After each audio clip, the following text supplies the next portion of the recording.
Teman-teman pasti pernah mendengar isu-isu atau konflik tentang gender, patriarki, maupun feminisme. Dan pasti teman bertanya-tanya tentang apa itu feminisme, apa itu patriarki, apa itu gender.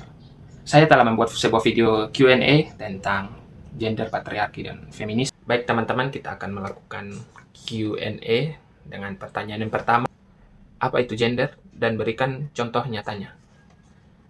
Gender dan jenis kelamin ini sering disalahartikan ya teman-teman, di mana gender itu adalah peran, perilaku, atau identitas sosial. Sedangkan jenis kelamin merupakan hal biologis atau seks. Di mana pada contoh nyatanya ini, gender ini dalam masyarakat yaitu laki-laki berperan sebagai pencari nafkah, sedangkan perempuan ini biasanya menjadi ibu rumah tangga atau yang mengurus rumah tangga. Baik, kita akan melanjutkan ke pertanyaan yang kedua. Apakah kesetaraan gender itu penting? Mengapa? Dan sertakan contohnya. Berbicara tentang kesetaraan gender, mengapa hal ini menjadi penting? Karena kesetaraan gender ini menjunjung tentang laki-laki dan perempuan untuk mendapatkan hak atau perilaku yang sama. Di mana seringkali perempuan ini mendapatkan perilaku yang tidak adil dengan laki-laki. Contohnya dalam hal pendidikan, seperti yang kita tahu dulu pendidikan itu hanya dikhususkan untuk laki-laki. Namun sekarang laki-laki dan perempuan sudah bisa mendapatkan bangku pendidikan atau mendapatkan pendidikan yang sama dan setara. Baik, kita akan melanjutkan ke pertanyaan yang ketiga. Apa itu teori feminis dan sertakan contohnya?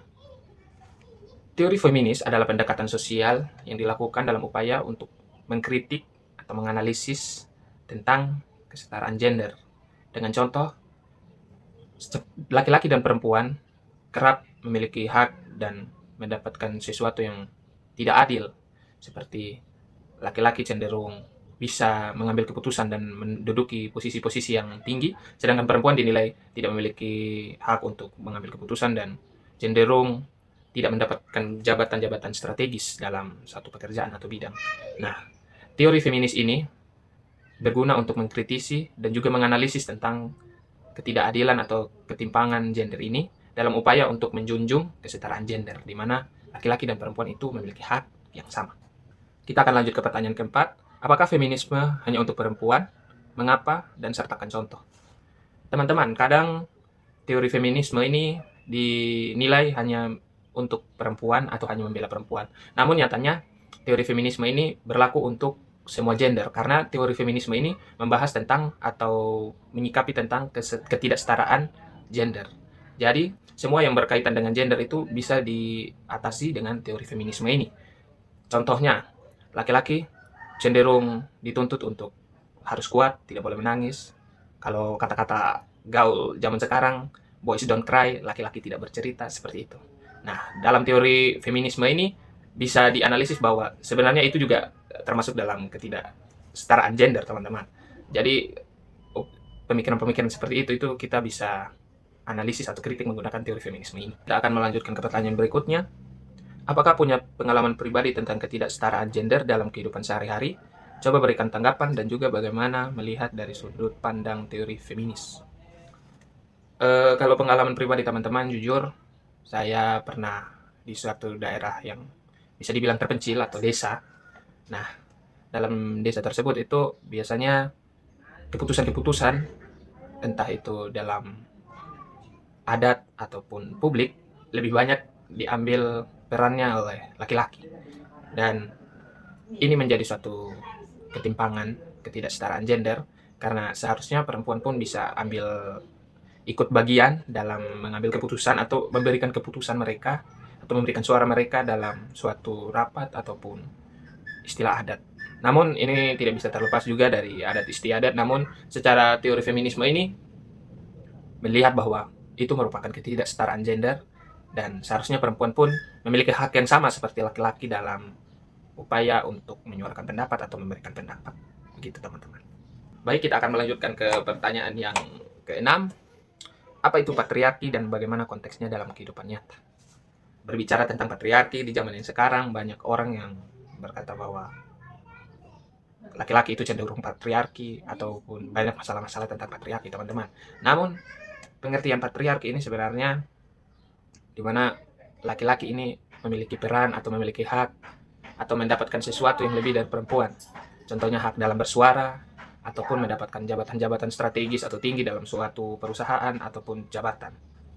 Itu merupakan suatu contoh patriarki, di mana hal ini sebenarnya berselisih atau merupakan ketimpangan gender yang masih bisa kita lihat sampai saat ini. Karena seperti yang kita tahu, kebanyakan pemimpin itu laki-laki, walaupun ada juga perempuan, tapi kebanyakan laki-laki dan diduduki atau didapat oleh laki-laki. Baik, kita akan melanjutkan ke pertanyaan yang ketujuh. Apa yang dimaksud dengan gender sebagai konstruksi sosial dan berikan contoh nyatanya.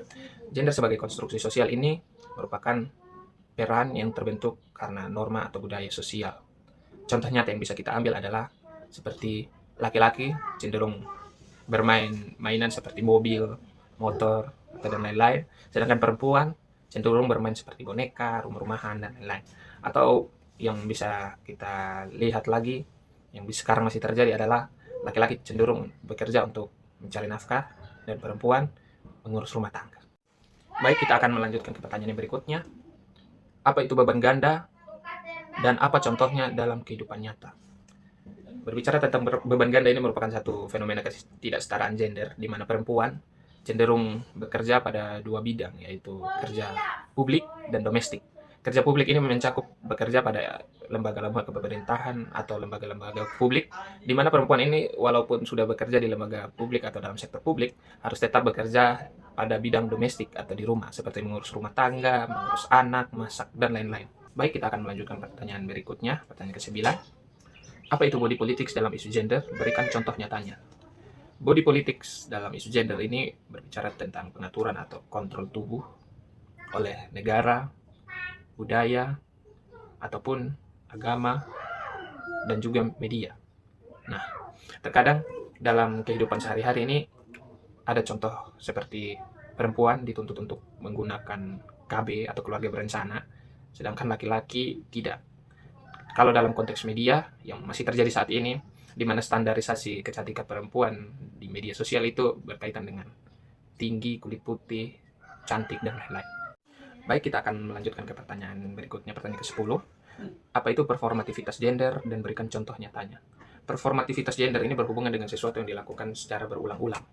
Dan contoh nyatanya itu seperti laki-laki cenderung akan dinilai tidak maskulin jika menggunakan rok. Ini menjadi suatu keanehan atau karena laki-laki cenderung identik dengan maskulin dan tidak cocok menggunakan rok.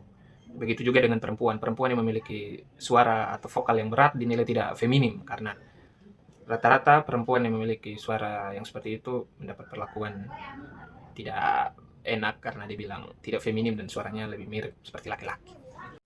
Baik, pertanyaan selanjutnya, pertanyaan ke-11 dan menjadi pertanyaan yang terakhir. Coba jelaskan bagaimana teori feminis telah diaplikasikan dalam kehidupan nyata, dalam bidang pendidikan, hukum dan kebijakan publik, pembangunan, dan media maupun budaya.